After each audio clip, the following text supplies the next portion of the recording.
You've decided to walk away from your current career. You're ready for your new role.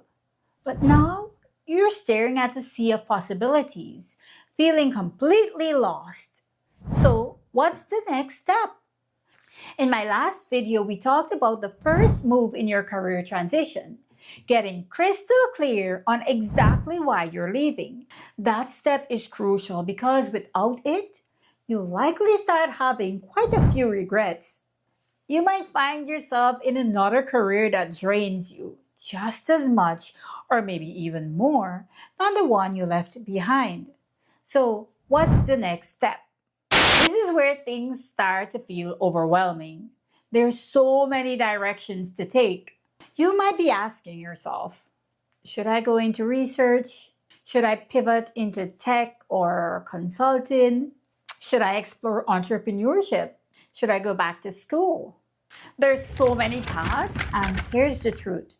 Having too many choices can feel just as paralyzing as having none. Psychologists calls this the paradox of choice. The more options we have, the harder it is for us to make a decision, and the less satisfied we feel with whatever decision we make.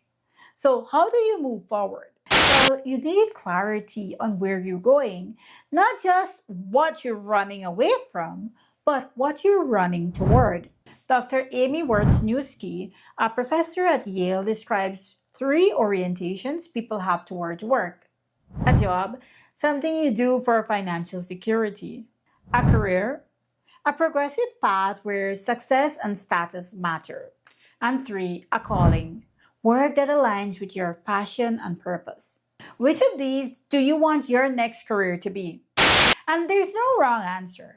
But if you don't define it, you risk making a blind leap into something that doesn't serve you. If you're looking to make a career change, you probably want more than just a paycheck. You want something meaningful, but meaning isn't something you find. Meaning is something that you create. Dr. Carl Newport in So Good They Can't Ignore You emphasizes passion is not something you follow, it's something you cultivate. This means that your next career might not feel fulfilling right away, but by committing to learning, growing, and adapting, you'll build something meaningful over time. So before you start sending out random job applications, take a step back and answer these questions. What industries align with my skills and interests? Do I enjoy problem solving? Maybe consulting or data analytics is a good fit. Do I love teaching? Maybe something like education or coaching might be a good fit. Are you drawn to research? Pharma or biotech could be great options. What will make you excited to wake up in the morning? Do you need additional training or certification for this field? How will you leverage your educational background in this new way? Even as I ask you these questions, I want you to realize that you have more transferable skills than you realize. You have critical thinking, decision making, leadership. Now, here's another important question to ask yourself: who can I connect with that has successfully transitioned into this role? Networking is key. You're not the first one to make this change, so talk to others that have done it in the past.